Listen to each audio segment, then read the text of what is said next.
If you've ever wondered what is the time frame from the moment I'm diagnosed with prediabetes to how much time do I have before a type 2 diabetes diagnosis can happen? Maybe you've questioned that. Or maybe you're that person who says prediabetes, oh, at least I'm okay. This sounds borderline to me. I won't worry that much about it. Well, I assure you, this conversation that we're about to have is for you. And welcome to the Beautifully Well Conversations with your girl, Coach Nik, your National Board Certified Health Coach, curating these conversations for beautifuls like you to not only learn more, do better, but feel empowered on your journey to better health. And so today, joining me is another beautiful, a new one to the tribe, Miss Helen. Yeah, hello, hello, hello. Welcome to the Beautifully Well tribe, Helen. Your story is absolutely amazing. And I know you're prepared to walk us through the incredible journey. First word comes to my mind is resilience. But let's tell our audience a little bit about you. If you could give us just a little bit about where you are professionally, just what you do, um, and why you're here with us today on this podcast. Yes, thank you. Thank you, Nick, for having me. I'm so excited to be here and be a part of this beautiful conversation. I am currently a community outreach coordinator for Infinite Legacy. I also work with homeless veterans, helping them to get housed. I am an Air Force veteran myself, a mother, a proud grandmother, and just another sister who wants to make sure that we're empowering other women with the information they need to make better choices, the best choices they can to maintain a beautiful life. I love it. Yes. And you're centered around it already in your day-to-day work and your health. The journey that you've taken is interesting. I want to start at the beginning though, because Helen and I just met a couple of weeks ago, Yes. working, doing what we do best. And she was familiar with the Monty Nicole Wellness and what we do. And we just started having this conversation, and when she said pre-diabetes, I said, wait a minute, Helen, I need to hear the story. So Yes. what was your response or reaction when you first got the news that you had pre-diabetes, or maybe at that time they were still saying borderline? But yep, so it's definitely pre-diabetes, what they told me. And for some reason, although I have some history with my family members who have diabetes, I thought that meant that I had time, that it wasn't going to happen to me, that there was no rush to make any changes in my diet, to do anything at first. And then when I started to realize, okay, maybe I should, my numbers kept creeping up a little bit. I said, let me just get on top of it. But the initial diagnosis was, oh, I'm good. I have time. I have time to get it together, whatever. So I always think that pre-diabetes, someone saying that someone's pre-diabetic is really just almost like a sentence to say, I'm just going to sit here in this space with what's happening because I'm not all the way there. So what I'm doing isn't going to make me diabetic. I'm just going to stay in this space, and it can change very quickly, unfortunately. Absolutely. You hit it on the nose. We hear pre-diabetes and we go up, it's not type 2. So Mm-hmm. I don't have to worry about this. Yes. Even though you may not be able to pinpoint a timeline, and every woman's pre-diabetes journey and how long it takes to go from pre-diabetes to type 2 diabetes will vary by the person. But if you could just put into context, maybe um, just thinking back to maybe around the time where pre-diabetes was talked about just briefly, and then that visit when you're now told you have type 2 diabetes. So if I think back about it, it was a few years, it was several years in between that time. And I don't remember though anyone ever checking my A1C. I remember hearing one time I'm pre-diabetic. I don't remember hearing anything else about it until now the conversation is I'm diabetic. So, I often wonder when did I actually change, when did it actually change? And the time between the date it actually changed and the date that it was said to me, this is now what's happening with you. But it was several years later that I was told that I'm diabetic.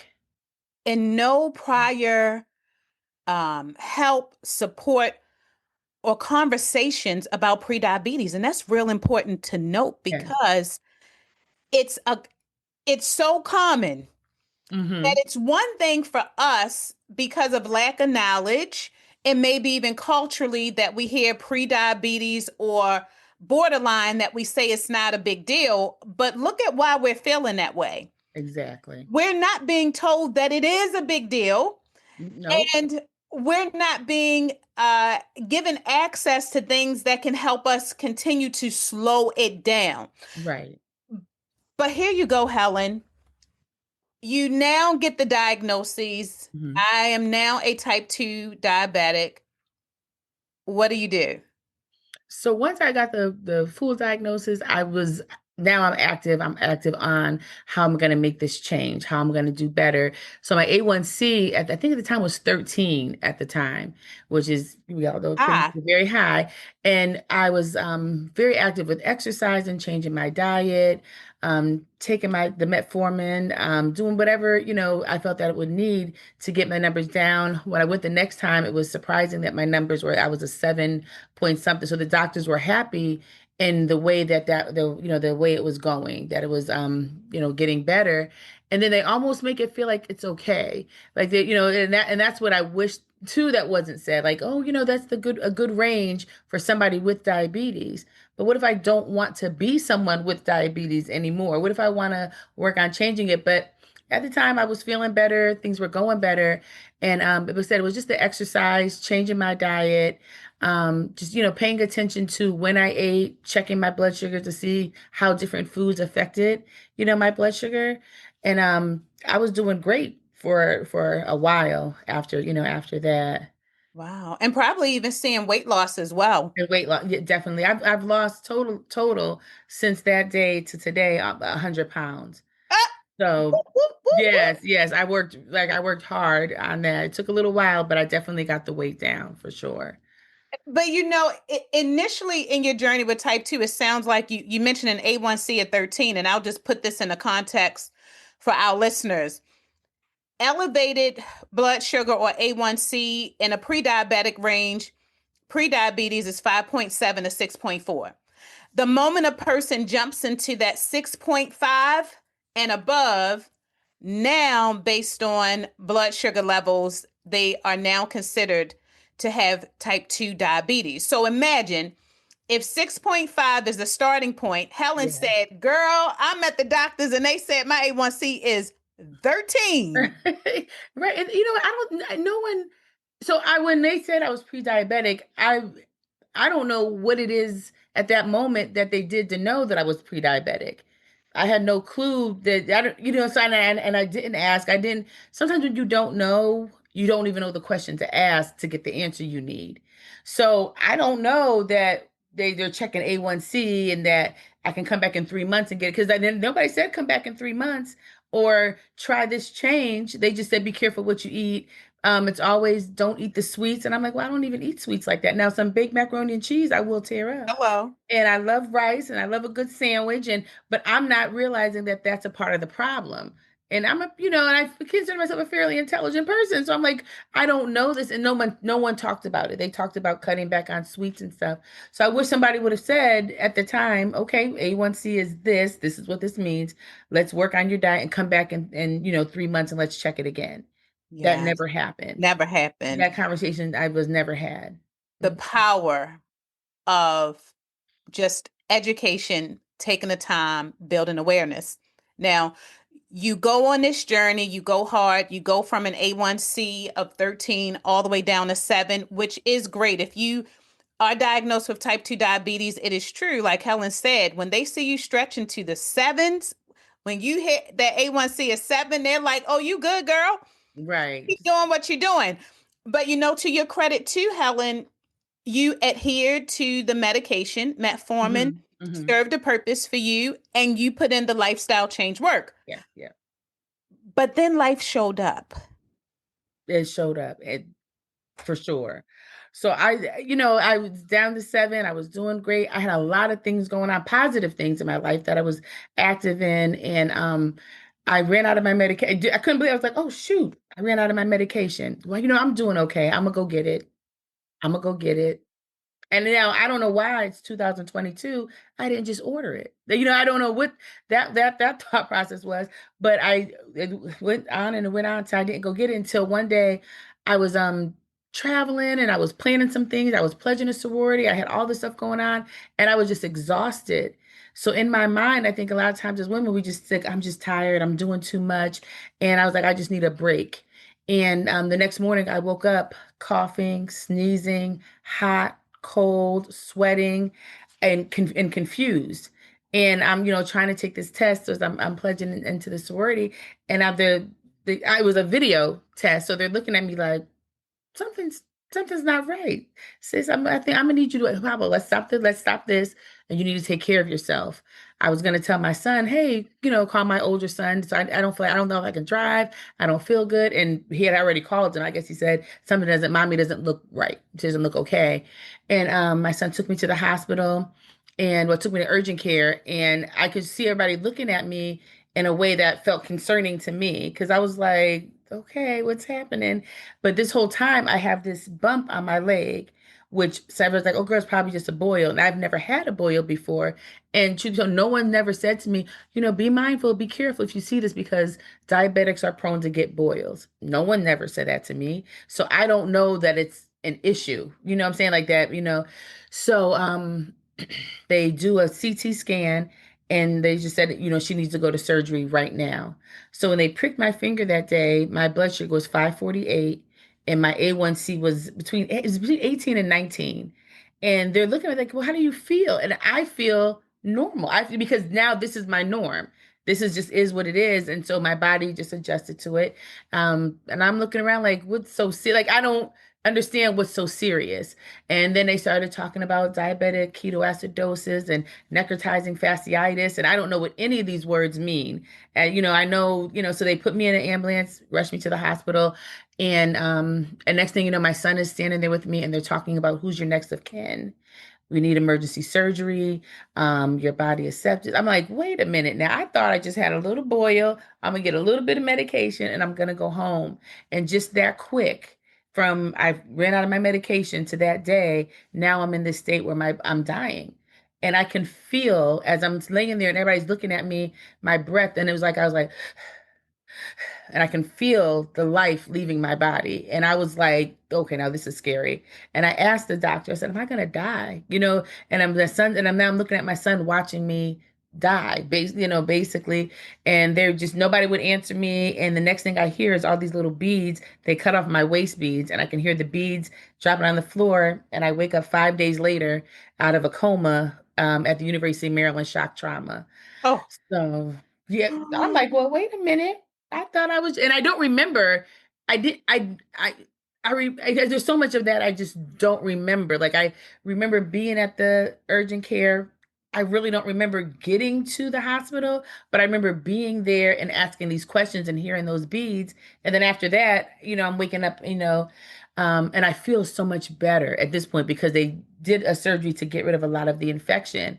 And so they're explaining to me now what all of this means, like what diabetic ketoacidosis and what the necrotizing fasciitis. And I'm like, oh, not the flesh-eating bacteria, because in my mind, you just get that when you're in the, you go swimming in the river and something gets your leg or gets your body part. But so at this point, I'm in the hospital.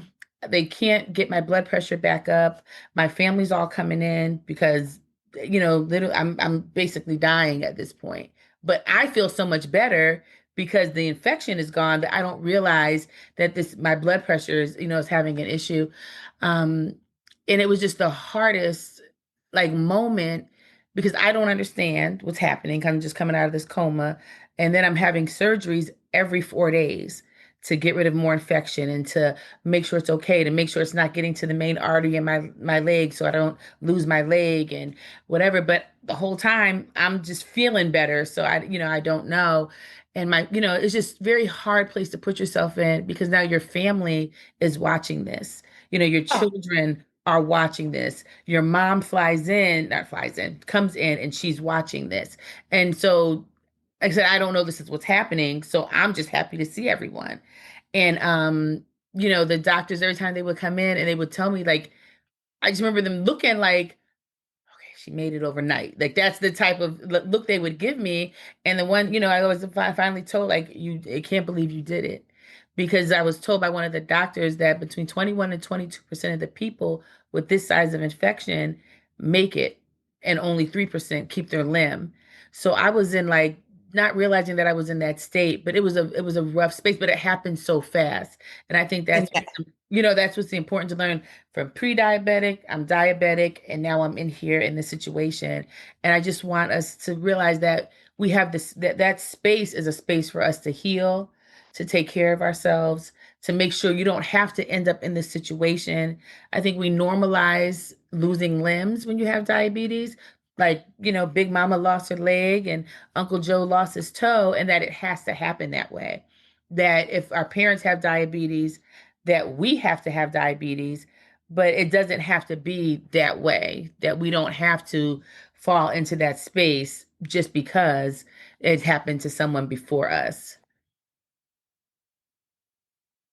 okay, let me tell you. I So you all know I've heard this story before when Helen and I met a few weeks ago, and I'm experiencing the same emotions as she talks through this because there are so many points on so many levels, so many levels. These Yes. pauses. This is what happens when you decide to record a podcast at work. But um just that was a lot, and I hope that listeners, when you put this on replay, that you listen to it over and over and over again, because I know you're going to catch some of the gems that will resonate with you. I want to go back just a little bit and Mhm. summarize this very eventful, emotional, highly serious situation. And, so often when we think about our lives as women, one of the things, Helen, at one point you were managing type 2 diabetes well. Mhm. It was Yeah. going well. Weight was coming off, A1C down to a 7. You feel great. And so now a lot of your pursuits and your professional life is taken off. You're Yeah. about to pledge in the sorority. You are at the final stages. You are on your way in, and things are happening so much that your focus is everywhere else and non-judgmental, right? Because Oh, this is yes. this is the picture of Mhm. life for a lot of us as women. We are working, our bodies are assimilating to the new Exactly. Yes. process. Medication is a forethought. It's not even top of mind because one day you'll get there.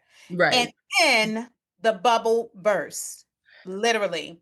And it means your life. Because I didn't know that it can go that fast. It took me, in my mind, because there was so much time in between the pre-diabetic diagnosis to when I know now that I am diabetic, but I'm sure it happened way before then because my A1C wasn't getting checked. But it went so fast from 7 to 19, 18, 19, so fast that I just don't think you think it's going to happen that fast. That it's going to happen that where those things turn around that fast. And, it's just, it is, you think about everything that you're doing every day in life, that you become a non-priority, and that's a concern. Or something else, I thought, like, what is going on mentally and emotionally that I would allow myself to be in that space? And I don't want myself to be hard on me, but I want me to be real with me. Like, there has to be something going on that would allow you to be in a space where you are going to allow yourself to, like, to be dying. There's just there's just so I to take, worrying about that, getting to that point where realizing it has so much more than just to do with just the medication or not taking it. There's a lot of other things that are happening that we're not addressing, and that we need to address those things so that we are one of the most important things in our lives. If we're not taking care of us, how do we take care of the people around us? And then how this not only affected me, but how it affected my children. My children had a very hard time. And even now, if anything happens, one little thing, well, I'm at the doctor. What's going on? Did you take your medicine? This, that, and the third. Then they're calling and they're texting because they're worried that, this might happen again. And it's just it's an unfair thing to do to yourself and to someone else. And sometimes it's not easy. And I'm not saying making it like it's light. Let's just everybody, because if that's the case, it wouldn't happen to me. But now that I was there, I would want to make sure that I can share the story so that someone else, if one other person doesn't have to experience this, because I didn't have to make it. If you think of 21% of the people, then you realize if it happens to me, I'm probably not going to make it. You know what I'm saying? And so you have to be, proactive with just taking care of yourself. Um, be okay with speaking for yourself. And I think that's the important part of the conversation, is a lot of times, like, so we don't know what to ask. We don't know that, there's a lot of information that we just don't know. So there's no way so that we can really advocate for ourselves fully, because we don't know. And there's nothing like laying in University of Maryland shock trauma for 6 weeks, surgeries every so often, and going through all these different changes, having to learn to walk again, and being able to feed yourself again because you're so weak, or just it's just a lot mentally and emotionally, let alone the physical healing. Once that's done, you still have the emotional, the mental, your family, financially, how it affects you, because now you're in the hospital for so long, and now you're getting short-term disability. You can't pay that. Now you're stressed out, which doesn't help either. So there's so many things that you have to think about. If this one thing happens, how it can affect your whole life. Mhm. You hit that. Oh, you hit the nail in the head. Yes. The uh, surgery, a coma for 5 days, hospitalized for 6 weeks, on the verge of losing a limb, physical therapy, because now I have to learn how to walk again. Yes. And then the recovery, and what I love to call the aftershocks Mm-hmm. that affect, as you brought out, not just you, but family who had to be there to eyewitness it. And then the later, mom is well, mom is doing great, but there is always on our shoulder an expectation that something could go wrong. Yes. Type 2 diabetes affects our community at an enormous, alarming rate. Mm-hmm. But we are not, let me rephrase this. We are a resilient community. Yes. And because we are impacted and at a high risk for it, like you said, there are some norms that we're going to break. And you joining us on this podcast, you already know Yes. that somebody is going to do something a little bit different Yeah, I hope. Yes, that's the hopes. Yes. because they have learned from you. But I want you to put it in context. We're going to break it down. And Mm-hmm. you know, men, you can benefit from this conversation, but at this moment I'm going to focus on the beautifuls.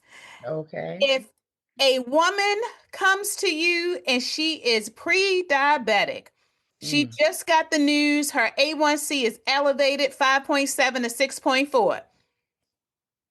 What would you tell her?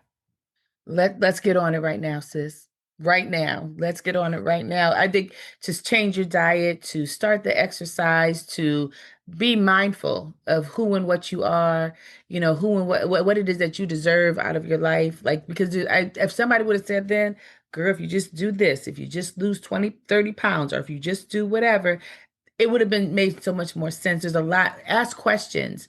Ask questions. Make sure that you're advocating for yourself, what it is that you need. Like I said, just ask. Just please ask questions.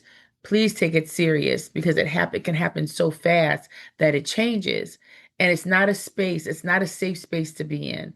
It's not like a buffer to diabetes. It's a step to diabetes. So let's think of it that way. Let's not think of it as like, oh, it's not, it's not happening. It's not gonna happen.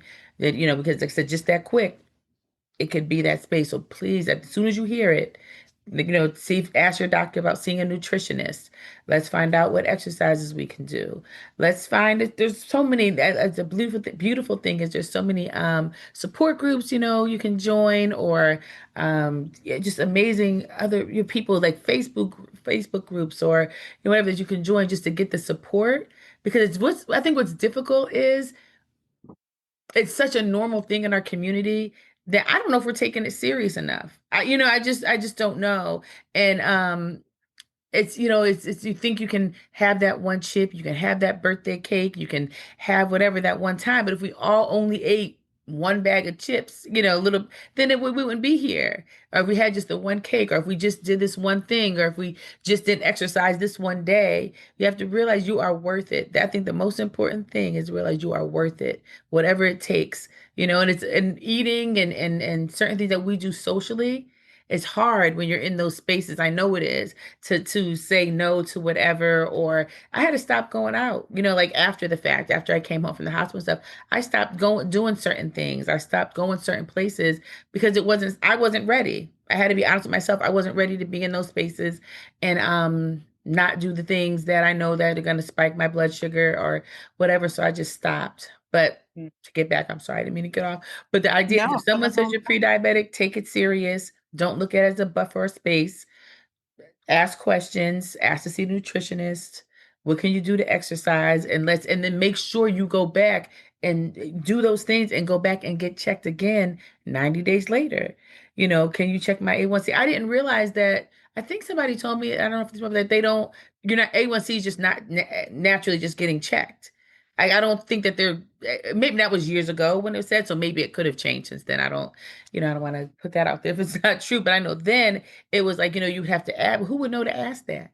Right. Why would you How even about, think? I need to know what it is first. Right. What Well, is an I asked, so where A1C? is the awareness? Well, now, Where's the awareness? thankfully, Yes.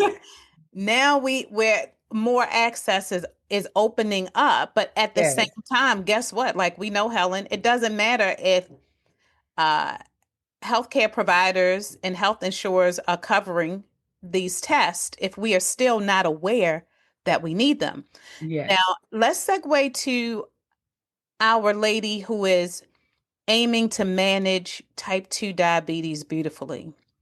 Her diagnosis does not define her, but she is also in a Exactly. space where she wants support, or she needs to recognize that the same things that happen to family members, or what's culturally normal in our space if you are diagnosed with type 2 diabetes, does not have to be the sentence. So, Yes. what would you tell her? So I think one of the things that's really important that really helps me is and it's so tedious sometimes, I know it is, and it's a lot, but to keep a journal of what I'm eating, what time of day, and then checking my blood sugar to see how it affects it. Like one thing I know is I love pizza. It's so hard to give it up. So I realized if I eat a slice of pizza and a salad with some healthy fats, maybe some avocado and maybe some chicken or some protein, whatever on the then my blood sugar doesn't spike. The two slices of pizza, now I'm in trouble.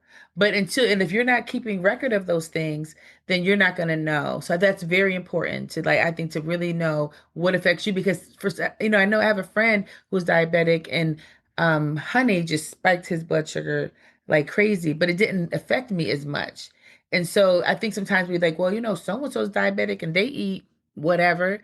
But some people are okay with that. They're okay with I'm gonna eat this food and just take my insulin and my metformin or whatever, and it's all good. I'll stay at a 7. But they're not looking to maybe try to reverse it or get off of certain medications. That's not their plan. Their plan is just to maintain this 7. So just realizing that one, it's an individual journey. So you Mhm. have to figure out how this works for you. Like I said, ask questions, try to seek a nutritionist if you can to really have that conversation. Another important thing is I had to fire my doctor, unfortunately. I was like, after this incident, it was the push for certain things but no talk about healing, no talk about um let's get down that what was said to me when I asked to see an endocrinologist was basically no. And I know some insurances are different, so sometimes that's difficult. You have to have the referrals. But I was like, well, no, because I just almost died and y'all saw that. So I just want additional support. But it almost like she was offended as if I was questioning her medical expertise. And I'm like, it's not about you. Not So about. I made an appointment to sit down and have the conversation. I said, we have to break up because I don't trust you and you don't trust me. So finding those safe spaces, make sure you find that, checking your blood sugars and in relation with the food. Um, See, maybe I really do believe that if you're allowing yourself to continuously be in a certain cycle, that there's something else that may be happening, like I said, mentally or emotionally, that you don't feel that you deserve to be taken care of. And you're not even by yourself. So let's check into that too. It's okay. You know what I'm saying? It's okay to seek that type of help. I know it's hard in certain communities. Some certain communities just don't do that. They just don't go seek that help. That would be helpful. Um, I just think that's important. Having a support group, explaining to your family, listen, this is what I'm going through. This is how I want to heal. I think them understanding that you're on that journey will help them to support you as well. So it's not that, girl, you can go ahead and have that little macaroni and cheese right quick. It won't be that. If they understand that you're serious about your journey. Exercise is so important and it doesn't have to be expensive. We don't have to join a gym. Simple walks, will help to help with your blood sugar, numbers. Just really educating yourself. And if you don't know the questions asked, reach out to someone like Nik who can help give you some of those answers of our help to support you, help for you to understand what is happening and how is the best way to go about it. It's okay that we don't know. And like you said, the norms that happen doesn't have to happen. You don't have to get diabetes. I remember the doctor told me, one thing, good thing the doctor told me when I was pre-diabetic, and I said I was pre-diabetic, and I was like, wow. I was like, I'm just like, well, after my mom has diabetes and my dad, so I'm just thinking it's whatever. But the reality is my mother has 7 children and I'm the only one. So it doesn't have to happen. You know what I'm saying? Like it doesn't have to be that thing. And he was like, well, if that's what you feel, if you feel like, well, your mom has it and it's going to happen to you, then I said, well, sometimes I have cookies in the house for the kids and I might eat a couple. He said, then why feed it to your children? If you think that's what it is, then why are you doing this? And that's why I said there has to be something that's not registering that would say, yeah, yeah, let me change this. So I think it's just a lot of those things that we have to really be mindful of and think about and love on ourselves, be graceful with ourselves, but don't be giving yourself too much space. Sometimes we want to be too laid back in it and that's not, yeah. Doesn't, Exactly. yeah. It is so powerful to the point. Pre-diabetes or type 2 diabetes, I would say, Helen, in your recommendations or advice to our listeners, that the number one thing is to honor yourself, Right. become Please. an advocate for your health. Do not take any diagnoses lightly. And we do know that for some reason, for some of us, we struggle with taking care of ourselves. Mm-hmm. And it's subconscious. Yes. We do not even realize that we're putting everything and everything else ahead of us. And that is the interesting thing about type 2 diabetes. We know it is not hereditary. Your mom had 7 children, 1 out of 7 has type 2 diabetes. So there are a lot of other external and internal factors associated Yes. with this. We have to look at stress, Mhm. Oh my have to goodness. look Yes. at in our entire well-being when we're really advocating for our health and recognizing that there is a connection to life as a whole, and the need for us at times to be able to pause and stop and give ourselves grace, as you've mentioned, can Mm-hmm. really make the difference between turning a light switch on and off when it Yes. comes to Just our that. health. That Yes. simple. Just that So, simple. you survived. You are a survivor. Yes. You are a thriver. Thank You're, you. you're a Thank you. community champion because you are out there living life and helping others to enjoy theirs. And we appreciate you coming in, supporting our tribe, being 100% you, Thank you. Thank you. willing to share. And, I will throw in that plug. Community is everything. And that is Definitely. what we're aiming to build. Not what we're aiming to build. We have built A it, building. but we Yes. need to Yes. strengthen it. And we Yes. need to be able to create these spaces for bigger conversations, more conversations, because For we're sure. still a part of a generation that's not sharing conversations like this. And we Exactly. need safer spaces and resources to people who care, not those who are not going to help us progress to the next level with our health. If I want to put my type 2 diabetes in remission, tell me how, because it Tell me exists. how. And one of the things that was said to me when I asked about that, just about that, like how do I do that? And the nutritionist that this was when I was still in the hospital said to me, well, y'all don't listen no way. Mm. And she was looked just like me, and I was like, wow, that's an interesting thing. And I understand with that it probably does happen often. I understand that there's a mistrust that I probably have for myself. That's another thing too. Once you go into this type of situation, or you let things get out of control, you start to not trust yourself as much, and that creates a space that's hard for healing. But there's not a lot of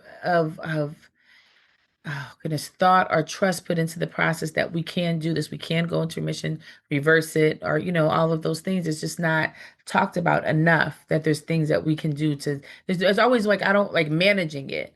Like how do Right. we manage this? That's like somebody saying my leg is broken. Well, how do you manage this broken leg instead of how do I heal it? How do I? And I'm like, so why? I don't understand it. Why would I want the blade to continue to be broke if if we can heal it? So I think that's the same way that we can fix our diabetes and get to the point where we're just has everything under control. And one thing I stopped trying to say is my diabetes. I don't want to take. I don't want to own it in that type of way. You have to care for our words are powerful. So being mindful how we speak to ourselves too. Absolutely. And Yeah. that it does not define us. No. Yeah, No. it doesn't define us. And we're changing the trajectory Yeah, because we're for doing the sure. best that we Definitely. can. Definitely. And like I Yes. said, one conversation at a time. One conversation at a time. Well, thank you again for joining us. We appreciate you. We have officially Yeah. adopted you into the tribe. And Listen, for and I'm here for it all. And thank you for creating this space. I don't know if how powerful this space is. I mean, just in the couple of times we met and in this conversation today, I feel empowered just because the space exists. I Mm, really appreciate it.